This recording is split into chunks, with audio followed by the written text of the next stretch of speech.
Well, hello. I'm Dr. Terry James Gingrass, and this is Dr. G's ADHD Chat. This is a show designed to make the world safe for ADHDers.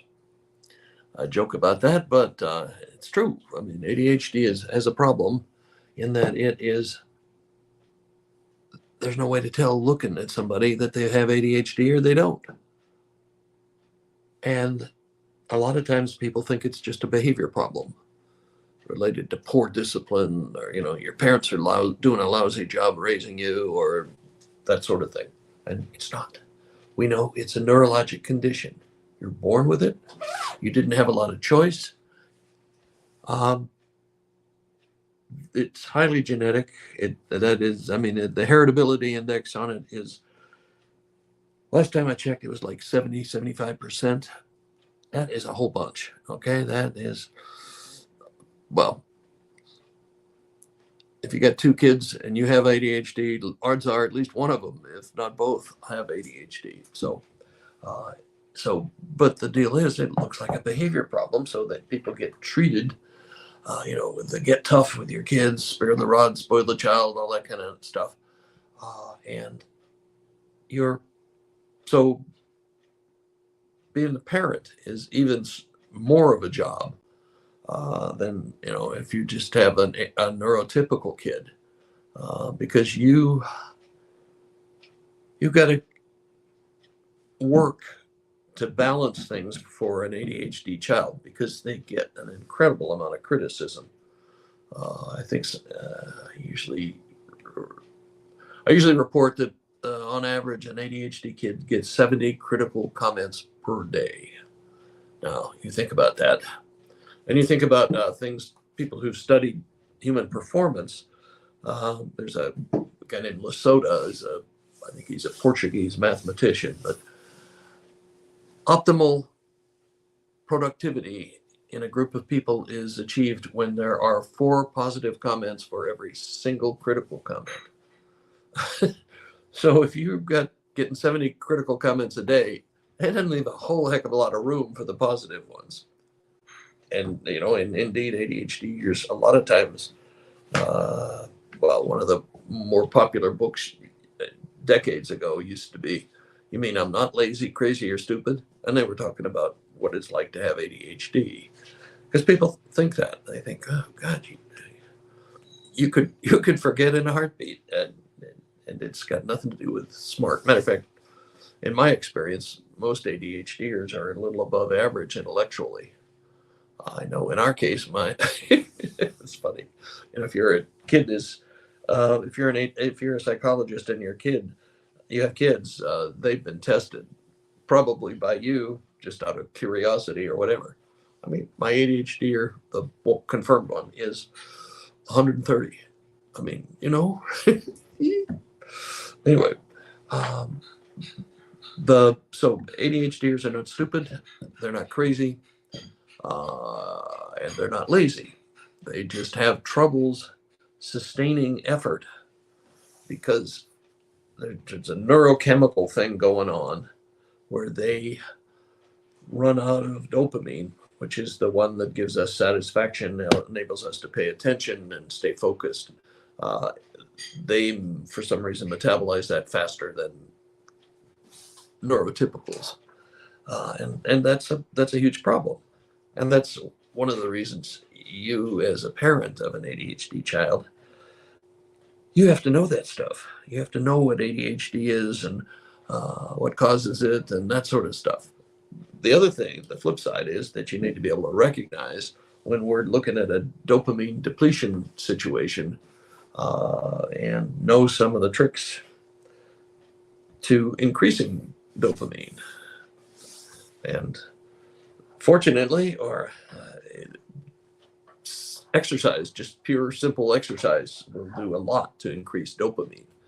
And it's probably what was it, Mark Phillips, I think, has ADHD, and the Olympic swimmer, won more medals than anybody, and he credits starting a competitive swimming career with helping him deal with his ADHD, which apparently was pretty severe. But anyway, so that's your job as a parent. You have to know this stuff.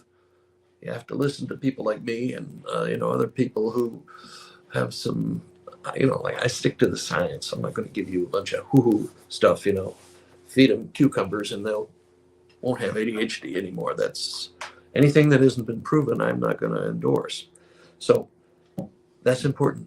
It's important for you to know what the facts are. Okay. The other thing is you need to know what your rights are. When your child has ADHD, there's a thing called a 504 plan if you live in the United States.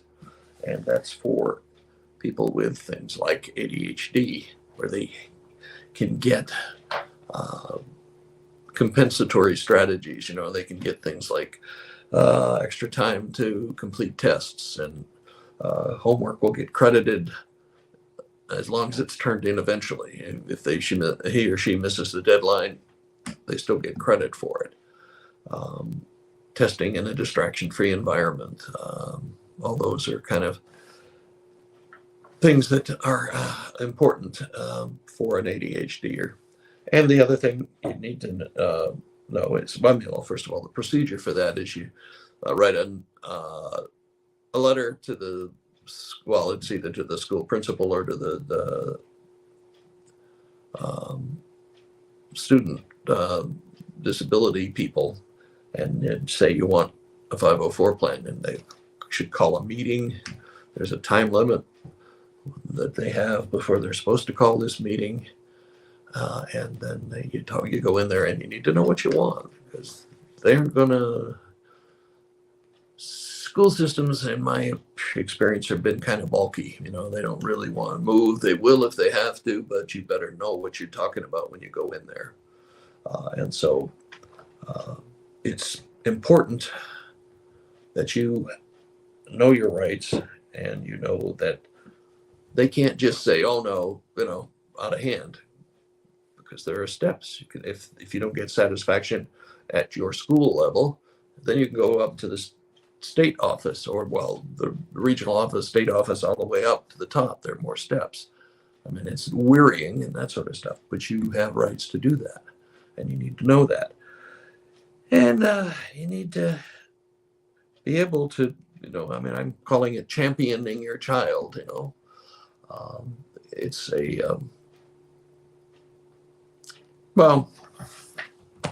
when I was the parent of a young child with ADHD, I didn't know that much about it at the time. Nobody did. We didn't even have the diagnosis of ADHD until 1987. So my kids were, they were older. And so you cannot be ashamed, embarrassed, any of that stuff. This is a medical condition, a neurologic condition. It's not your fault. It's not bad parenting. It's not because you ate too many M&Ms during the pregnancy. None of that stuff is responsible for this. It's a genetic thing. You have relatives who have the same problems, which probably means Thanksgiving is a nightmare. But anyway, I know that in my case, I married into an ADHD family. And I don't know, my own family may have some of that too. So it gets exciting around the holidays. But you have to be ready to champion your child and defend him or her.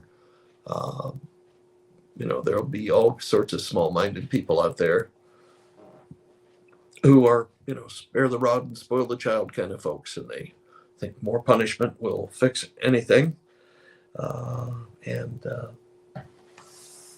You've just got to be aware of that, and you've got to be prepared to deal with it. And you can't just be sort of embarrassed and just kind of, I don't know what happened. I don't know, because there's going to be stuff you're just not going to understand. I joke that my youngest took me to places I'd never been before, like the principal's office. It's like, okay. And I frankly wasn't impressed, but that's another story. So, as a parent of an ADHD child, you have a lot of extra responsibilities. And I think we talked last time about the number one is just to be able to stay cool, calm, and collected. You can't blow up because you got an ADHD kid who's having a temper tantrum, and then you're having a temper tantrum. That's a really bad combination, and that messes up the whole family, not just you and the ADHD child. So that's important. That's really important. And one of the ways to be able to deal with your own temper is first, well, if it's bad enough, if it's causing you problems, not only with your child, but in business and all that sort of thing, in your job, you may want to look at doing some therapy, because there are things you can do that help you calm down, that help you deal with the underlying issues with your anger. It's doable. And ADHD is not the primary thing, but if you have ADHD or near ADHD yourself, you're going to be more likely to go off, and so you need some control over that. At best, just learning how to meditate or self-hypnosis or relaxation training, whatever you want to call it, it's all pretty much the same thing. It's just, you're slowing yourself down. You're not letting things get to you. You're dealing, it's a great way to deal with stress and that sort of stuff. You know what? I think I will talk some more about that.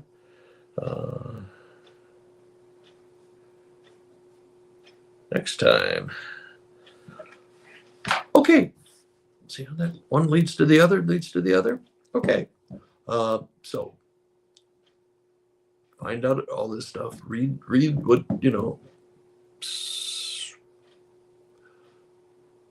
Okay, I'd highly recommend Attitude Magazine. I'd highly recommend Russell Barkley. I highly recognize Ned Hollowell. As people you can read and find out, I will tell you frankly that Barkley is a little more dense. He's a little harder. You got to work a little harder to understand everything he's saying, but it's good stuff. So if you do some of that, and don't be ashamed. Don't be afraid. You didn't do anything wrong. So you got to knock that kind of stuff out of your thinking. You did absolutely nothing wrong. It's totally a genetic thing, and there are many people with ADHD who succeed marvelously in the world,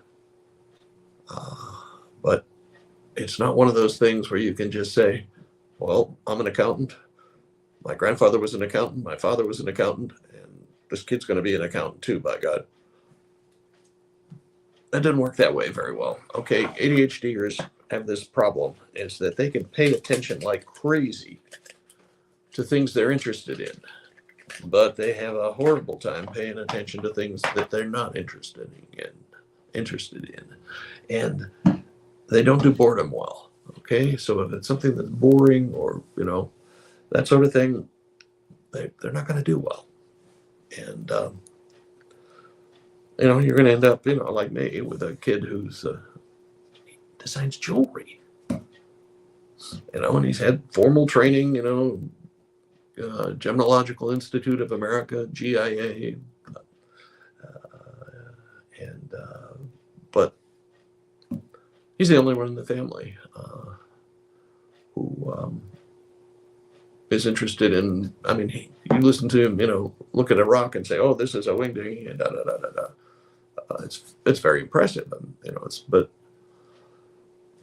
it wasn't because I thought he ought to be a jewelry designer at all.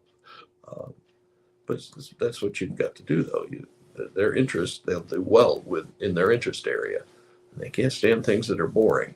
And of course, what's boring is very individual. It's not a universal thing. Like I was saying, accounting. Some people think that's very boring. Some people think that's very exciting. Who knows? Okay, that's me for the week. For this week, anyway. I'm Dr. Terry James Gingrass. This has been Dr. G's ADHD Chat. This is a show trying to make the world safe for ADHDers. Remember, we need those people. We need people who think outside the box. Neurotypical people are good at maintaining the system. They aren't so necessarily so good at changing the system, dealing with unforeseen kinds of things. That's where ADHDers shine. And so we need some of them. And, the trickiest part we have as parents is getting them through the education system without them losing confidence in themselves. So hold that thought near and dear. Okay, my website is terrygingrassphd.com. You can sign up for my list. You can, you can sign up for my podcast too, come to think of it. And we will see you next week. And remember,